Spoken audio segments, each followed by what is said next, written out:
नमस्कार भाई लोग, नमस्कार। कैसे हैं सब लोग? बहुत बढ़िया है ना। और ठंडी को देख करके आपको ऐसा लग रहा होगा कि इतनी बड़ी ठंडी में सर पढ़ाई कैसे होगी।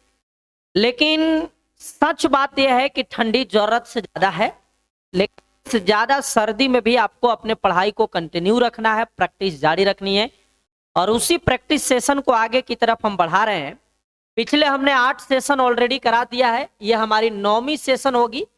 यानी 20-20 सवाल के हिसाब से देखिएगा तो 20 अटे 160 सवाल हमने प्रैक्टिस करा दिया है और इसको लेकर के 180 सवाल के आसपास हो जाएगा। देखो, हमारा प्रयास ये है कि चैप्टर वाइज साथ के साथ प्रैक्टिस को भी कंटिन्यू रखें, क्योंकि जो चैप्टर ऑलरेडी पढ़ चुके हैं वो ज्यादा दिन यदि हो जाएगा तो पुराना पढ़ा हुआ चीज को आप भूलने की संभावना रहती है। तो उसका एक ही उपाय है कि आप प्रैक्टिस सेशन को कंटिन्यू रखिए, है ना। तो हमारा प्रयास है कि एक दिन चैप्टर वाइज और एक दिन प्रैक्टिस हम आपको कराते चलें, ताकि सब तरीके से हम कंप्लीट होते चले। ठीक है भाई, तो उसी सेशन को आगे की तरफ बढ़ाते हैं और ठंडा ठंडा मौसम में ठंडा ठंडा सवाल से शुरुआत करते हैं। आ जाओ, पहली सवाल बहुत शानदार, लाजवाब और जबरदस्त। देखो, पहली जो सवाल दिखाई दे रहा है आपको, ये सवाल बड़ा लॉजिकल है और छोटा सा सवाल है। यानी यदि आपको छोटा सा नॉलेज है हल्का सा मैथ का, तो आप इस सवाल को बहुत आसान तरीके से बना लेंगे। कहता है कि इन 3 रिलेशन में एबीसी में कौन सी संबंध बड़ा होगा। बड़ा छोटा का रिलेशन को दर्शाना है।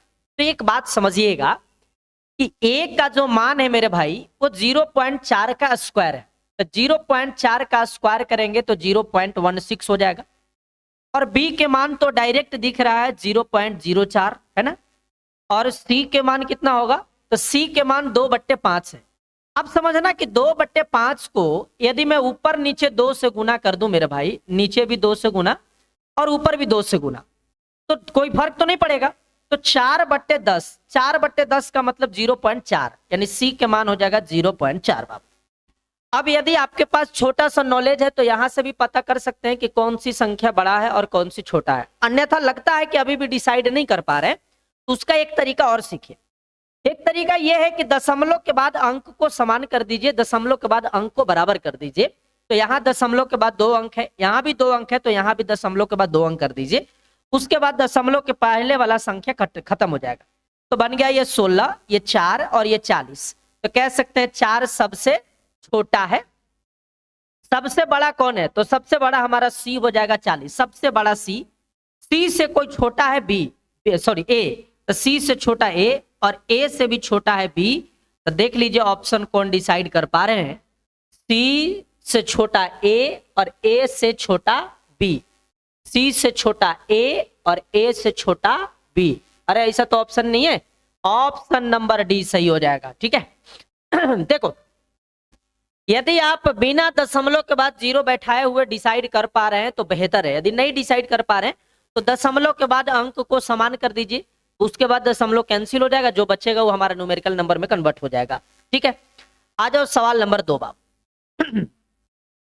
सवाल नंबर 2 है कि लंबी भाग विधि द्वारा महत्तम समापवर्तक निकालते समय ऊपर से नीचे का भागफल 2, 3 और 13 है। तो बताएं कि अंतिम भाजक यदि 35 है तो दोनों संख्याओं का मान कितना होगा। अब एक बात बताओ, बचपन में मसह निकालने का 2 तरीका हम लोग सीख रहे थे और उसी 2 तरीका में एक तरीका होता था भाग विधि, है ना।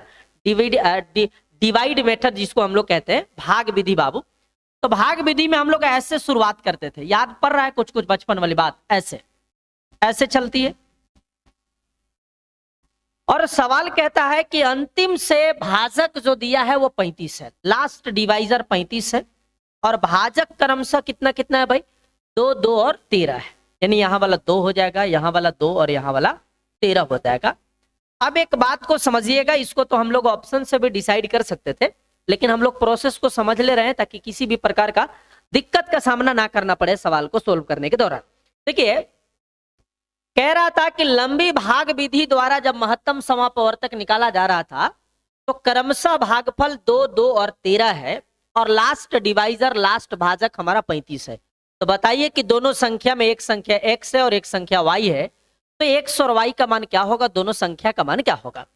बाबू, कभी भी इस तरह का सवाल देता है तो हम लोग बनाने का 2 तरीका अपनाते हैं। एक है कि ऑप्शन निकालिए, तो ऐसे ऑप्शन निकालेंगे तो जो लास्ट डिवाइजर 35 है, तो सोचिए कि वैसा कौन ऑप्शन है जो 35 से दोनों के दोनों कट रहा है। आप कहेंगे क्यों?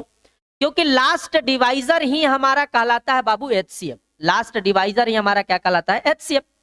चूंकि 35 एचसीएफ है तो संख्या दिया हुआ है, संख्या एचसीएफ से हमेशा कंप्लीट डिवाइड होता है, कंप्लीट जाता है। तो 35 से जो ऑप्शन कंप्लीट डिवाइड हो जाएगा वो ऑप्शन हमारा आंसर हो जाएगा। ये हो गया बाई ऑप्शन प्रोसेस कि 35 से जांच के देख लीजिए कि कौन ऑप्शन है जो 35 से कट रहा है। लेकिन यदि बनाना हो, बाई प्रोसेस चलना हो, तो ऐसी केस में हमेशा काम जो शुरुआत होगा वो नीचे से ऊपर होगा, ऐसे होगा। ठीक है, भाजक गुने भागफल प्लस शेष, तो 35 गुने 13 और प्लस में कुछ नहीं, तो 35 गुने 13 करते हैं तो 35 दहा 350 है ना, और 35 तिया 105। यदि मैं जोड़ दूं तो 300 और 1 455, यानी जो यहां वाला डाटा है वो 455 है बाबू। भाजक गुने भागफल प्लस शेष, तो 35 गुने 13 प्लस कुछ नहीं तो 455। 455 यहां से आता है तो यहां पर लिख देंगे 455। अब यहां वाला नंबर को डिसाइड करिए, तो भाजक गुने भागफल प्लस शेष 455 दूना, तो 400 के दूना 800, 55 दूना 110 यानी 910, 910 में 35 जोड़ेंगे तो 945। और ये जो 945 है वो यहां से आया होगा, तो यहां वाला 945 है। भाजक गुने भागफल प्लस शेष 945 के डबल करेंगे तो 1890, और प्लस में ये 455। अब जोड़ दीजिए बाबू, 5 9 5 14 की 4 हासिल 1, 8 4 12 1 13 और 1 1 2, 2345, यानी y का मान 2345 था। तो एक संख्या 945 और एक संख्या 2345। ऑप्शन बाबू कौन है? Option number B. क्लियर है? तो लंबी भाग विधि द्वारा यदि आप मसह निकालते हैं और मसह निकालने पर जो अंतिम भागफल आता है, या अंतिम डिवाइजर, जिसको भागफल नहीं, अंतिम डिवाइजर, अंतिम भाजक जो होता है वो हमारा एचसीएफ होता है, और एचसीएफ से कंप्लीट नंबर डिवाइड होता है। तो आप ऑप्शन से डिसाइड कर सकते थे कौन से ऑप्शन है जो कंप्लीट 35 से डिवाइड हो रहा है। ऑप्शन से नहीं बनाना चाहते तो ये प्रोसेस भी बहुत लंबा नहीं है, आप इस प्रोसेस के साथ भी गुजर सकते हैं। ठीक है, आ जाओ बाबू सवाल नंबर 3। अब सवाल नंबर 3 नंबर सिस्टम की सवाल है।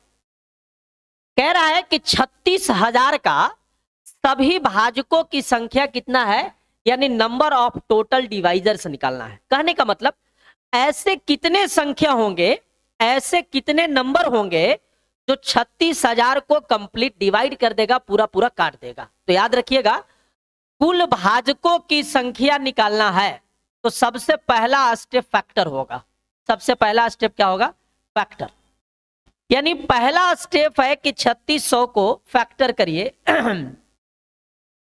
तो 3600 को 2 से लगाएंगे तो 1800। आराम आराम से फैक्टर करना है गधा, हड़बड़ाना नहीं है, सीखना है। 2 से 450, फिर 2 से करेंगे तो 225, और फिर 3 से तो 3 सते 21, और 3 पंचे 15, और फिर 3 से तो 25, और फिर 5 से तो 5, है ना। यानी आ रहा है 3600 का जो मान है मेरे दोस्त, वो फैक्टर तोड़ने पे आएगा 2 आ जाएगा, 1 2 3 4, यानी 2 के पावर 4। और 3 कितना है? तो 1 2, 3 2 गो है, और 5 भी 2 गो है। ध्यान से समझिएगा, पहला स्टेप है कि कभी भी किसी संख्या का या किसी इक्वेशन का कुल भाजकों की संख्या निकालना है, नंबर ऑफ टोटल डिवाइजर्स निकालना है, तो सबसे पहला काम करिए कि उस संख्या का फैक्टर निकालिए, उस इक्वेशन का फैक्टर निकालिए। अब जो पावर में आ रहा है, जैसे यहां पावर 4 है, पावर 2 है और पावर 1 है, तो जो पावर में आया है उसमें अपने मन से एक जोड़ जोड़ के आपस में गुना कर दीजिए। तो हमने क्या कर दिया कि 4 में 1 जोड़ दिया, 2 में भी 1 जोड़े, और यहां भी 2 में 1 जोड़ दिए, तो ये बन गई 5, ये बन गई 3 दोस्त, और ये भी बन गई 3। तो 5 तिया 15 और 15 तिया 45, यानी टोटल डिवाइजर्स हो जाएगा 45 को। Option number A. प्रोसेस को याद करिए, प्रोसेस को समझने का प्रयास करिए कि कभी भी कुल भाजकों की संख्या, नंबर ऑफ टोटल डिवाइजर्स निकालना हो ना, तो सबसे पहला काम कि उस संख्या का फैक्टर तोड़िए और पावर के रूप में अरेंज करिए। तो हमने फैक्टर तोड़ा तो हमारा इतना डाटा आया है। अब जो आया है उससे सब पावर में अपने मन से एक जोड़ जोड़ करके आपस में गुना कर दीजिएगा, तो नंबर ऑफ टोटल डिवाइजर्स निकल करके आ जाएगा 45। अब आगे जाओ, सवाल नंबर बाबू 4 देखिए। अब ये जो सवाल नंबर 4 है, इतना बराबर 5 है, तो बताना है कि a इंटू बी का मान क्या होगा। बाबू ये सवाल में कोई लॉजिकली पार्ट है नहीं, इसमें छोटा सा आपके पास नॉलेज खाली होना चाहिए कि बट्टा में 1 कर दें तो क्रॉस मल्टीप्लाई कर सकते हैं। तो 5 से दोनों में गुना करेंगे तो 5 तिया 15 ए माइनस 55 6 25 बी, और यहाँ 1 से गुना करेंगे तो 1 से गुना करने पर कोई बदलाव नहीं होगा, तो 3a प्लस 5b। 3a को इधर लाएंगे तो 12a बन जाएगा, और 25b उधर लाके जोड़ेंगे तो बन जाएगा 30b। 6 पंचे 30 और 6 दूना 12, a अनुपात b का मान उलट जाता है। ये हम लोग रेशियो में पढ़े हुए हैं कि कभी भी बराबर को अनुपात में कन्वर्ट करते हैं तो रेशियो इंटरचेंज कर जाता है, तो हमारा रेशियो 5:2 हो जाएगा। a और b के मान ही पूछा था 5:2 का। आसान सी सवाल थी, बहुत ज्यादा लॉजिकल नहीं थी। बट्टा में 1 रख के क्रॉस मल्टीप्लाई कर दीजिए, इतना तो आप मैथ जानते ही हैं, और उतना भी नहीं जानते तो भी आप सीखते चलिए। अब ये सवाल भी ना 5 नंबर आपका रेशियो का ही सवाल है, लेकिन इसको हम लोग बोलते हैं बैलेंस ऑफ रेशियो, यानी रेशियो को बैलेंस करना। और बैलेंस बड़ी आसान से होता है, इतना फेमस टाइप है कि सबको याद रहता है। पूछ रहा है a अनुपात b अनुपात c, बाप यही पूछ रहा है ना, जिसमें a और b का अनुपात 2:3 है। a और b का अनुपात 2:3 है, और आगे c और b 5:6 है। ध्यान देना, c और b है तो पहले c है 5, पहले c है 5, और b कितना है दोस्त 6 है, 6 है, यही तो डाटा है। अब ध्यान से समझना, a अनुपात b का मान 2:3 है और c अनुपात b का मान 5:6 है। ध्यान देना, पहले c है और बाद में b है, तो हमने 5 और 6 लेके चला है। अब इस रेशियो को यदि बैलेंस करना हो, अरेंज करना हो, तो करने का तरीका है इसको यहां गुना कर दो, इसको यहां गुना कर दो और इसको यहां गुना कर दो, तो 6 दूना 12, 6 तिया 18 और 5 तिया 15, यानी हमारा आंसर हो जाएगा 12 18 और 15। 12 18 15 कहीं है, 3 से कट रहा है क्या? हाँ 3 से कट रहा है, 3 से काटोगे तो 4:6:5 हो जाएगा। 465 हमारा ऑप्शन नंबर ए हो जाएगा। ठीक है, ये जो रेशियो के सवाल आप देख रहे हैं ना, ये सवाल इतना फेमस रहती है और हर एग्जाम में आया हुआ है, या तो आप सीजीएल मेंस में भी ये एग्जाम में पूछा हुआ है बाबू। ये सवाल इतनी तगड़ा और फेमस है, इसलिए नहीं पूछा जा रहा है कि ये सवाल फेमस है।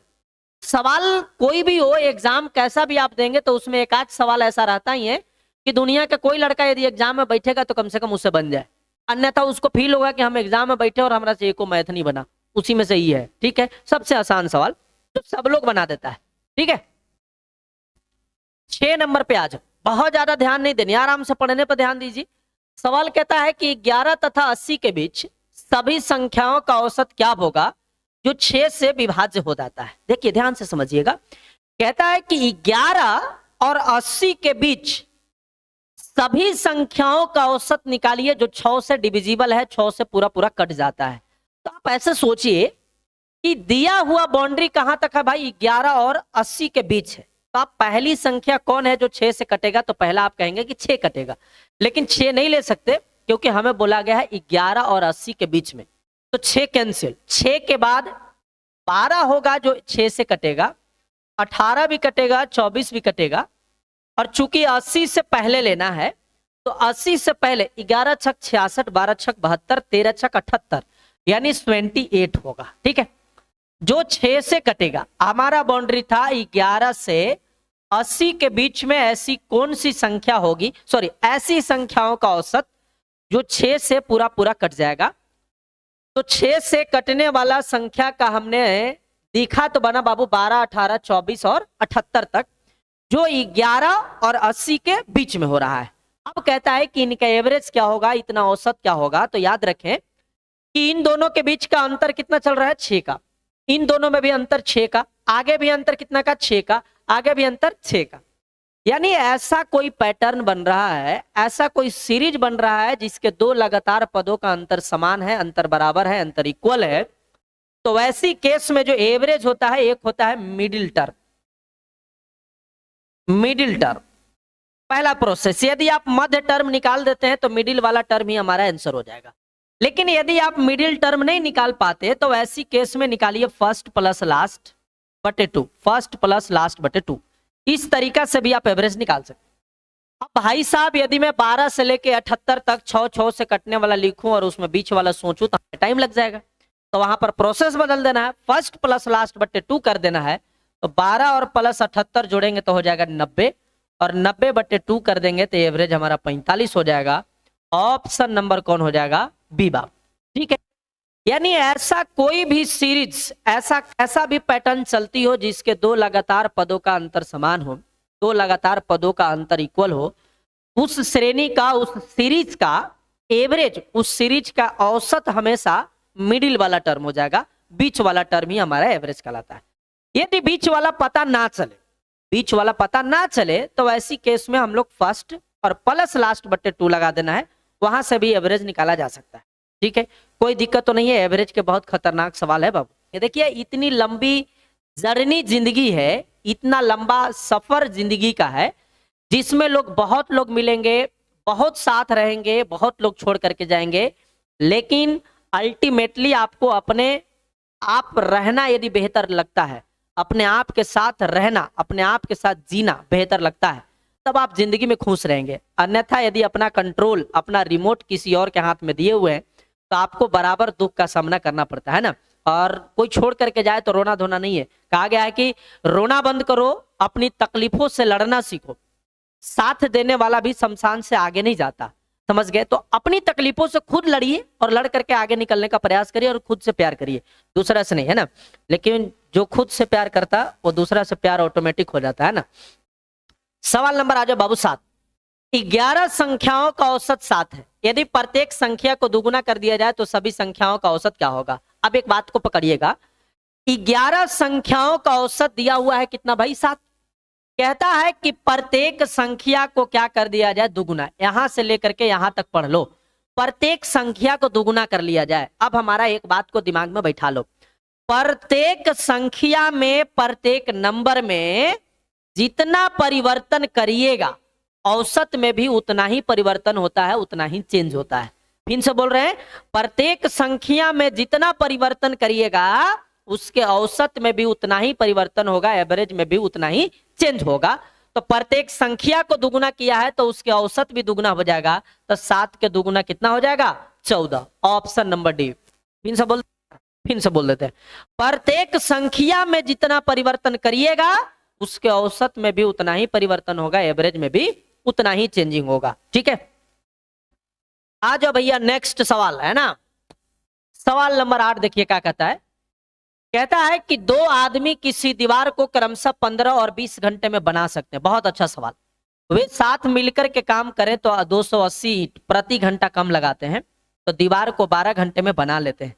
तो दीवार में ईंट की संख्या मालूम करें कितना होगा। बहुत अच्छा सवाल है, ईंट सवाल है। देखो सवाल कह रहा था कि ए यदि किसी दीवार को बनाता है तो 15 घंटा में बनाता है, और बी उसी दीवार को बनाता है तो 20 घंटा में बनाता है। तो ऐसे समझना कि ए किसी काम को 15 दिन में या 15 घंटा में, और बी उसी काम को मेरे दोस्त 20 घंटा में बनाता है। तो टोटल काम कितना हो जाएगा? 15 और 20 का LCM 7। This is total work माना है। 15 से भाग देंगे तो 15 चौके 60 और 20 तिया 60। ये कहलाता है 1 घंटा का काम। क्षमता जिसको हम लोग बोलते हैं ये कहलाता है 1 घंटा का काम। यानी आप बोल सकते हैं कि ए 1 घंटा में 4 दीवार काम कर सकता है, और बी 1 घंटा में 3 ईंट लगा सकता है। क्षमता का मतलब होता है 1 घंटा में किया गया काम। तो ए 1 घंटा में 4 काम, बी 1 घंटा में 3 काम कर सकता है। तो ए प्लस बी दोनों मिल करके 1 घंटा में कितना काम कर सकता है? 7 काम। यदि ए 4 काम करे और बी 3 काम करे तो ए और बी दोनों मिलकर 1 घंटा में 7 काम कर सकते हैं। लेकिन सवाल है कि दोनों मिलकर 7 काम किया तो काम 12 घंटा में पूरा हो गया।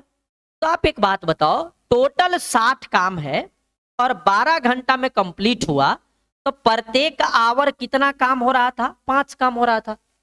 तो प्रत्येक आवर होना चाहिए था 7 काम, हो रहा है 5 काम, तो कितने यूनिट काम कम हो रहे हैं? तो आप कहेंगे 2 यूनिट काम कम हो रहे हैं।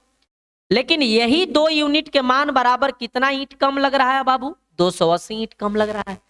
यूनिट में यूनिट काम कम हुआ, लेकिन ईंट में 280 ईंट कम लगा। यानी 2 यूनिट के मान 280 तो 1 यूनिट के मान कितना 140। और जब 1 यूनिट के मान 140 तो टोटल ईंट 60 है, तो 60 यूनिट के मान 60 गुने 140, 14 छक्के 8400, यानी टोटल ईंट ऑप्शन नंबर ए 8400। क्लियर है? बहुत आसान है। सोचिए ए और बी दोनों मिल करके 1 घंटा में कितना काम कर सकता है, तो 4 और 3 7 काम कर सकता है। लेकिन चूंकि पूरा काम 12 घंटा में पूरा हुआ, यानी 1 घंटा में 5 काम हो रहा था, तो कितना यूनिट काम कम हो रहा है 2 यूनिट। तो 2 यूनिट बराबर 280 ईंट, तो 1 बराबर 140, तो टोटल ईंट 60 बराबर 60 गुने 140 करिएगा तो आंसर आ जाएगा। सवाल नंबर 9 पे आ जाओ बाबू। सवाल नंबर 9 देखिए, कहता है कि ए बी और सी किसी काम को 10 12 15 दिन में कर सकते हैं। तीनों ने मिलकर काम को आरंभ किया, परंतु 2 दिन के बाद ए काम को छोड़ देता है तथा बी कार्य खत्म होने के 3 दिन पहले छोड़ देता है और सी अकेले काम को ही पूरा करता है। तो कुल काम पूरा होने में कितने दिन समय लगे? देख रहे हो सवाल के लेवल सवाल के लेवल एकदम धजिया उड़ाने वाला है। कोई बात नहीं, आ जाओ धीरे धीरे विचार करते हैं, तोड़ तोड़ के पढ़िए। ए किसी काम को 10 घंटा में या 10 दिन में, बी उसी काम को 12 दिन में, और सी उस काम को मेरे भाई 15 दिन। टोटल काम कितना हो जाएगा? जल्दी से बोलो 60। 10 छक्के 60, 12 पंचे 60 और 15 चौके 60। देखो तीनों के क्षमता तो हमारे पास आ गया। देखो एक बात समझाते हैं, टाइम एंड वर्क के सवाल में छोड़ा छोड़ी वाला जो सवाल होता है ना, छोड़ने और पकड़ने वाला सवाल, वो बहुत बेहतरीन होती है। और हम आपको बताते हैं छोड़ने का 2 तरीका होता है, मैथ के माध्यम से। प्यार के माध्यम से तो छोड़ने के कई एक तरीके होते हैं। छोटा सा बहाना लगा के भी छोड़ा जा सकता है ना, छोटा सा बहाना मिला और जिसको छोड़ के जाना है वो फट से छोड़ के निकल जाएगा। और ऐसे एक बात कही गई है कि जो लोग छोड़कर चले जाते हैं ना, वो बहुत सस्ते लोग होते हैं, और सस्ते लोगों के लिए अपने महंगे आंसू नहीं बहाया करते। समझ गए? तो प्यार मोहब्बत जरूरी है, छोड़ के लोग जाएंगे ये भी जरूरी है, ये भी एक्सेप्ट करना पड़ेगा कि लोग आएंगे जिंदगी में छोड़ के जाएंगे। यार हमें क्या मतलब, हमें तो मैथ से मतलब है। मैथ में बाबू छोड़ने का 2 ही तरीका है। एक होता है कि काम 2-4 दिन करके छोड़ा, और एक होता है कि काम खत्म होने से 2-4 दिन पहले छोड़ दिया। देखो फिर से बोल रहे हैं, काम 2 दिन करके छोड़ दिया और काम खत्म होने से 3 दिन पहले छोड़ा। दोनों के छोड़ने में अंतर है। फिर से बोल रहे हैं, यदि कोई काम करके छोड़ेगा तो वो काम हमेशा हो चुका होता है, तो वो काम माइनस होता है। लेकिन काम खत्म होने से पहले कोई छोड़ दिया तो वो काम हुआ नहीं है, तो वो काम हमेशा जुटता है। तो आप ऐसे सोचो कि ए 1 दिन में 6 काम, बी 1 दिन में 5 काम और सी 1 दिन में 4 काम। सवाल कर रहा है बाबू कि तीनों ने मिलकर काम को शुरू किया, परंतु 2 दिन के बाद ए काम को छोड़ देता है। ए 2 दिन के बाद छोड़ा, तो ए 2 दिन में कितना काम किया मेरे दोस्त? तो ए 1 दिन में करता है भाई 6 काम, तो 2 दिन में करके गया होगा 6 दूना 12 काम, तो काम बचा होगा 48, यानी 48 काम बचा हुआ है। और इस काम को करेगा कौन? बी और सी। बी और सी। लेकिन सवाल कहता है कि बी काम खत्म होने से 3 दिन पहले छोड़ दिया। तो बाबू काम खत्म होने से पहले कोई छोड़ता है तो उतना दिन के काम को हम लोग जोड़ते हैं। तो बी चूंकि 3 दिन पहले छोड़ा है, तो बी के 3 दिन का काम देखिए कितना। तो बी 1 दिन में करता है 5 काम, तो 3 दिन में 5 दिया 15 काम। 15 काम जोड़ दीजिए तो बी नहीं छोड़ेगा। बी और सी शुरू से अंत तक करेंगे, तो 48 और 15 जोड़ते हैं तो कितना आ जाएगा? 63। यानी 63 काम को करना है किसको? बी और सी को। तो बी और सी यदि 63 काम को करेगा तो कितने दिन लगेंगे? दिन निकालने के लिए क्षमता से भाग दीजिए बी और सी का, तो 5 और 4 9, तो 9 क्षमता से 63 काम करने में कितने दिन लगेंगे दोस्त? 7 दिन। तो बी और सी ने साथ में 7 दिन काम किया, यानी टोटल काम 7 दिन चले। थोड़ा सा हो सकता है कम समझ में आया होगा ये सवाल, लेकिन कोशिश करिएगा समझने का, क्योंकि दूसरा प्रोसेस इसमें लगाते हैं तो काफी टाइम लग जाता है। तो इसलिए हम इस प्रोसेस से जोड़ने वाला प्रोसेस से बना देते ताकि चीजें आसान से बन जाए। बाकी प्रैक्टिस कहा जाता है कि जितना ज्यादा प्रैक्टिस आप करेंगे दिमाग के अंदर वो जाकर के बैठ जाता है, सेट हो जाता है मेथड। ठीक है, प्रैक्टिस करिए। सवाल नंबर 10 देखिए, कहता है कि जब किसी संख्या में 69 की वृद्धि की जाती है तो वह अपनी आय अपने आप 103% हो जाता है। तो वह संख्या ज्ञात करे कितना होगा। एक बात छोटा सा बताओ भैया, कोई भी संख्या अपने आप का 100% बाय डिफॉल्ट लेके चलता है। कोई भी संख्या अपने आप में कितना परसेंट होता है? 100% होता है।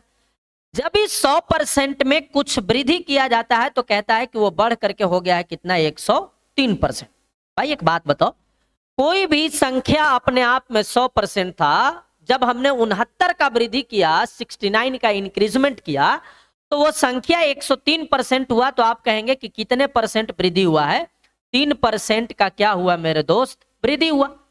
तो चूंकि संख्या में वृद्धि 69 का, लेकिन परसेंटेज में वृद्धि 3 का, तो वृद्धि को वृद्धि से भाग लगा दिए और निकालना है ओरिजिनल संख्या, तो 100 से गुणा कर दिए। 23 तिया 69 और 23 गुने 100 करेंगे तो 2300। ऑप्शन नंबर कौन बाबू? सी आ जाएगा। क्लियर है? जल्दी से बताओ। बढ़ा हुआ 69 है, परसेंटेज में कितना बढ़ा? तो 3 का। तो 69 को हमने 3 से भाग दे दिया। बढ़ा हुआ संख्या को बढ़ा हुआ परसेंटेज से भाग दिए और निकालना था ओरिजिनल संख्या, तो ओरिजिनल संख्या बाय डिफॉल्ट 100%।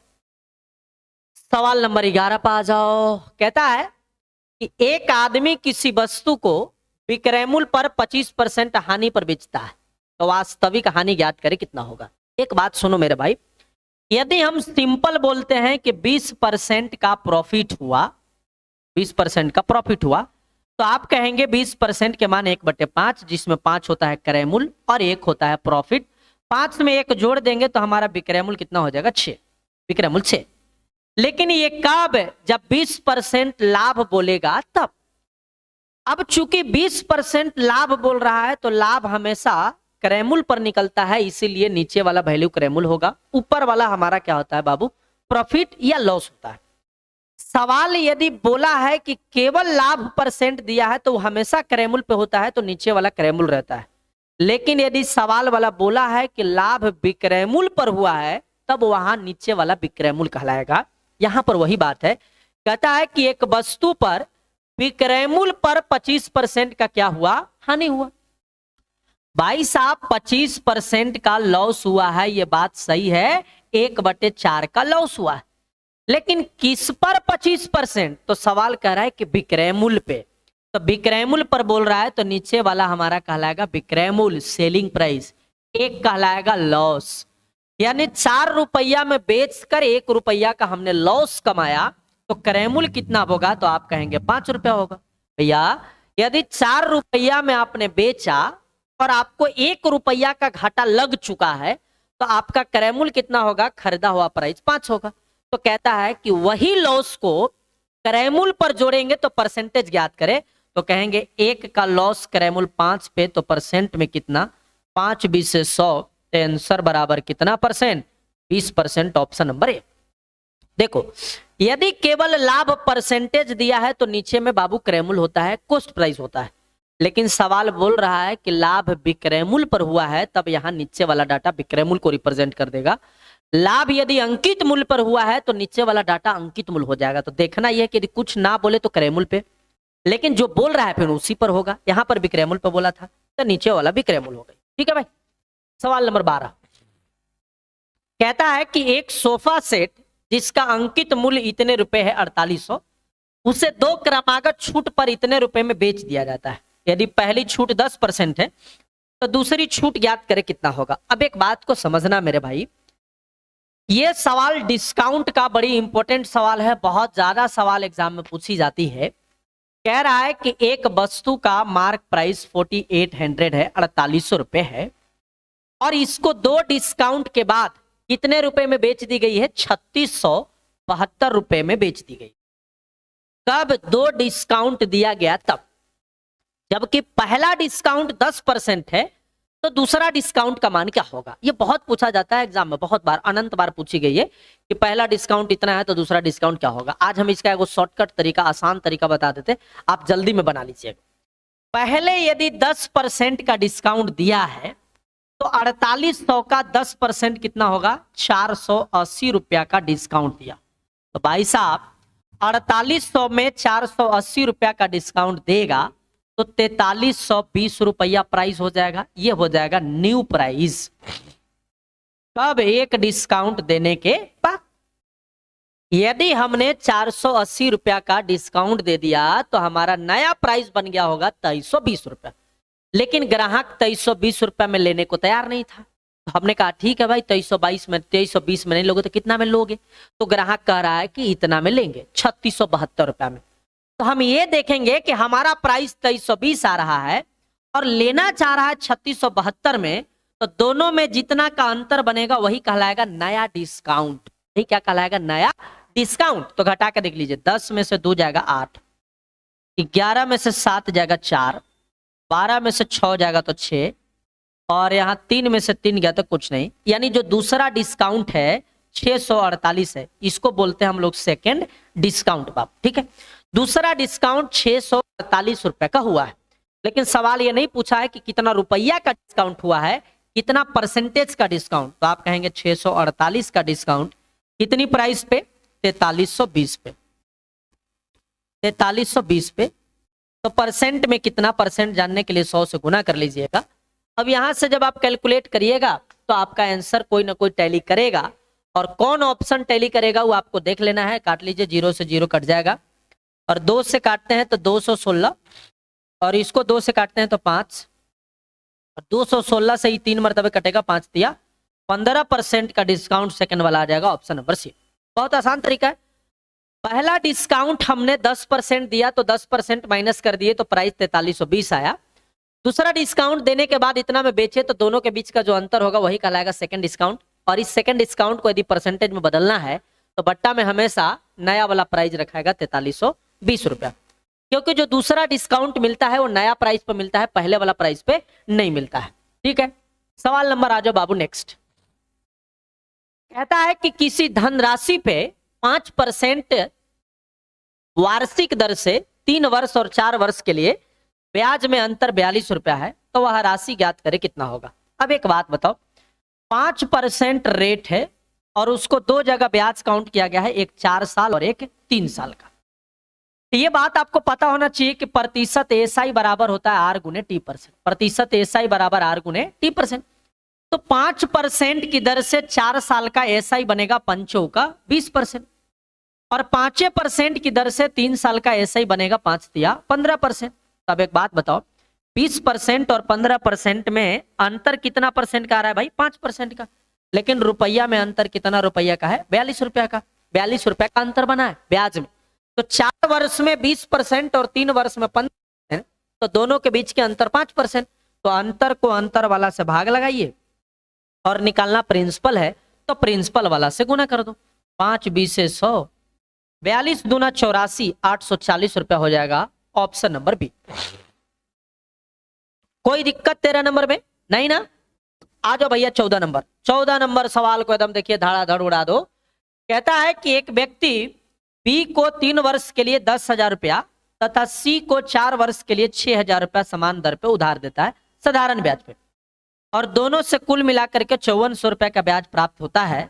तो बताएं ब्याज की दर कितना होगा। अब ये सवाल जो है ना ये सवाल बचपन में हम लोग एगो बात पढ़े थे। अरे याद करो भाई वाह बचपन वाली बात। ऐसा ही बराबर पी गुने आर गुने टी। एक आदमी, हर गांव में कोई ना कोई सूदखोर होता है, वो ब्याज पर पैसा लगाता है। कहता है कि एक आदमी पहला आदमी को 10,000 रुपया दिया और दूसरा आदमी को 6,000 रुपया दिया, एक ही रेट पर। दोनों जगह रेट सेम है लेकिन दोनों का टाइमिंग अलग अलग है। एक का टाइमिंग 3 साल दिया है और एक का टाइमिंग 4 साल दिया है, और दोनों से मिला करके जो साधारण ब्याज मिला है वो कितना 100 रुपया मिला है? 5400 रुपया मिला है। तो रेट ऑफ इंटरेस्ट कितना होगा? ब्याज की दर कितना होगा?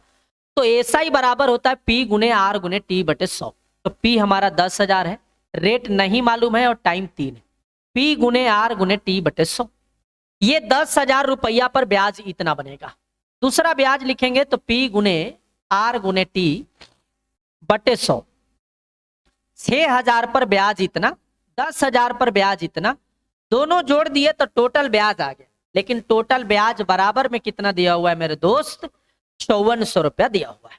अब यहां से यदि हम लोग कैलकुलेट करता हूं तो 2 जीरो कैंसिल हो जाएगा और यहां भी 2 जीरो कैंसिल। तो 100 गुने 3 यानी 300 आर, और 6 चौका 24, 240 आर। 300 आर और 240 आर जोड़ते हैं तो 540 आर बराबर 5400। तो इससे ही कट जाएगा मेरे दोस्त 10% रेट बराबर 10%। ऑप्शन क्लियर है। एसआई का केवल फार्मूला याद है तो बहुत आसान तरीके से आप इस सवाल को बना सकते हैं। सवाल नंबर 15 पे आ जाओ। कहता है कि कोई धन